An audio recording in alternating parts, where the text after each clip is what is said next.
বাবা, শুভ দুপুর বন্ধুরা, সবাই কেমন আছে? আশা করি সবাই খুব ভালো আছে, আমিও খুব ভালো আছি। তো দেখো, চলে এসেছি মন্দিরে দাদুর সমাধিতে প্রণাম করতে। সমাধি প্রণাম সেরে মন্দিরে যাব।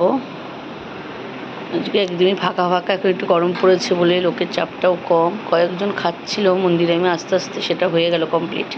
ভিডিওটা তোমাদের সাথে শেয়ার করতে পারলাম না। দেখো, এত হাওয়া দিচ্ছে বলে মন্দিরটাও ঝাড় দেওয়া হয়েছে সকালে একবার, তাও কত পাতা পড়ে রয়েছে।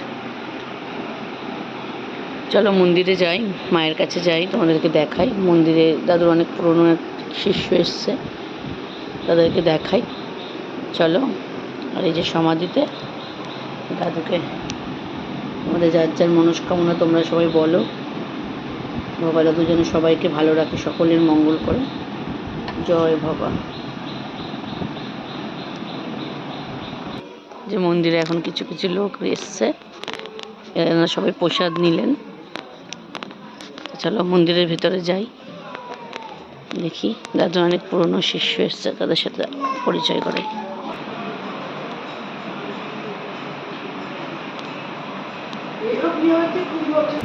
বলো। আমি রূপনারায়ণপুর থেকে এসেছি। রূপনারায়ণপুরের ওখানকার নিবাসী। আমার বাবা ডাক্তার অনাথ বন্ধু রায় ছিলেন চিত্তরঞ্জনের সার্জেন্ট ডক্টর, ওনারই পুত্র আমি। তা রূপনারায়ণপুর থেকে এসে আজকে 30-40 বছর পরে এই কালনা মন্দিরে এসে আমার খুব ভালো লাগছে। হ্যাঁ, যে কজন পরিচিত মানুষকে পাচ্ছি তাতেই আমার আনন্দ হচ্ছে। আর অনেক শ্রীবৃদ্ধি ঘটেছে এই মন্দিরে দেখছি, আমার খুব ভালো লাগলো এসে দেখে।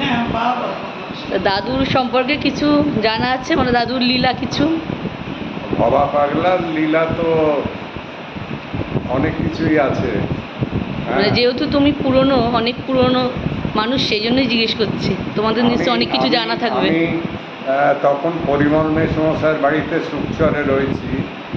সুকচরে আমার বাবা মার সঙ্গে গেছিলাম। হ্যাঁ, পরিমল মেসমশাই, পরিমল ব্যানার্জির বাড়িতে, গঙ্গার ওপরে বাড়ি। তা সে আমাকে রাত্রির বেলায় ফিরে আসতে হবে, মানে আমি চলে আসবো চিত্তরঞ্জনে, ফেরত যাব। তা পাগল আমাকে কিছুতে ছাড়ছে না, বলছে আর একটু বসো, আমি পরে বলছি, আর একটু বসো, পরে বলছি। এই করতে করতে বিকেল গড়িয়ে গেল। তখন আমি পাগলকে সন্ধ্যেবেলা বলছি, পাগল আমার 10:40-এর ট্রেন, 11টায় ব্যান্ডেল থেকে আমি ধরবো, তা তুমি আমাকে অনুমতি দিলে আমি যাব। হ্যাঁ, পাগল বলছে আর একটু বসো, আর একটু বসো বাবা। হ্যাঁ, নিয়ে তারপরে রাত্রি প্রায় 7:30 এরকম সময় পাগল আমাকে অনুমতি দিল, আচ্ছা তুমি যাও, এসো বাবা, আমি সঙ্গে থাকবো, আমি সঙ্গে থাকবো, তুমি এসো। নিয়ে আমি ওইখান থেকে ট্রেন ধরে নৈহাটি এসে, নৈহাটি থেকে ট্রেন ধরে আমি ব্যান্ডেলে যাব। তা আমি নৈহাটিতে এসছি। আমি এসে ট্রেন দাঁড়িয়েছে, নৈহাটি টু ব্যান্ডেল লোকাল বেরিয়ে চলে গেছে। আমি ট্রেন ফেল করলাম। তখন কি হবে, তখন আমি ওই যে গেটে কালেক্টর ছিল, টিকিট কালেক্টর, বললাম আমি কী করবো বলুন, আমাকে ব্যান্ডেলে ধরতে হবে ট্রেন, মোকামা প্যাসেঞ্জার আসবে। তা বললো যে আপনি এক কাজ করুন, আপনি এখান থেকে এখনই রিক্সা নিয়ে ফেরিঘাট চলে যান। ফেরিঘাট থেকে নৌকো ফেরি ওইদিকে চুঁচুড়োর থেকে আপনি রিক্সা করে ব্যান্ডেল স্টেশন পৌঁছতে পারবেন। তা আমি ওনার কথা বলে জয় বাবা বলে রিক্সায় চড়লাম। রিক্সায় চড়ে গিয়ে যেটি ফেরিতে বসলাম, লাস্ট ফেরি ছাড়ছে, মানে ওইখানে নৈহাটি থেকে যারা ব্যবসা করতে আসে নৈহাটিতে, তারা সব ফেরত যাচ্ছে। আমার ভয় লাগছে যে আমি 9:30টার সময় গঙ্গাবক্ষে ব্রাহ্মণ একা যাচ্ছি। তা আমি পাগলের নাম করে টিকিট কেটে ফেরিতে উঠলাম। ফেরিতে উঠে প্রায় মাঝগঙ্গার কাছে এসছি, দেখছি একটা কর্নারে একটা লাল বস্ত্র পরা এক সাধু বসে আছে। এক সাধু বসে আছে, হ্যাঁ, কিন্তু সে আনমনা হয়ে তাকিয়ে আছে, সে সবাইকে দেখছে। হ্যাঁ, তা সেই সাধুকে আমি দেখে আমি ঠাউর করতে পারলাম না যে ইনি কে। তা আমি তো বসে আছি, আমার চিন্তা তখন অন্য, যে আমি ট্রেনটা পাবো কি না। আমি ওই পারে পৌঁছালাম।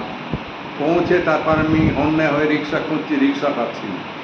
তখন একজন বলল, আপনি মেন রোডের কাছে চলে যান এই রাস্তা ধরে, ওখানে পেলেও পেতে পারেন।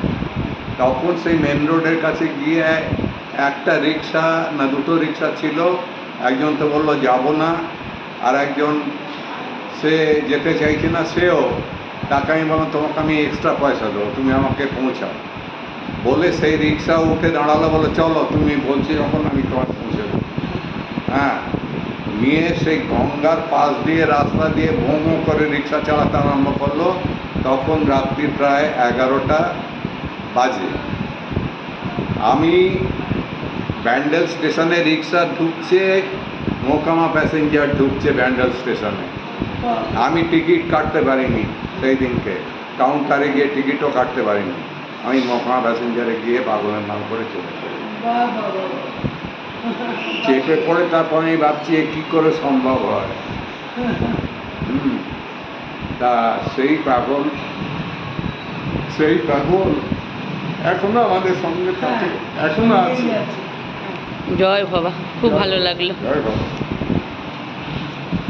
এটা হচ্ছে মেয়ে, আর এটা হচ্ছে ওনার স্ত্রী। এখানে আসো বাবা, একটা দরকার আছে। আর তোমার ছবি একটা তুলি। দরকার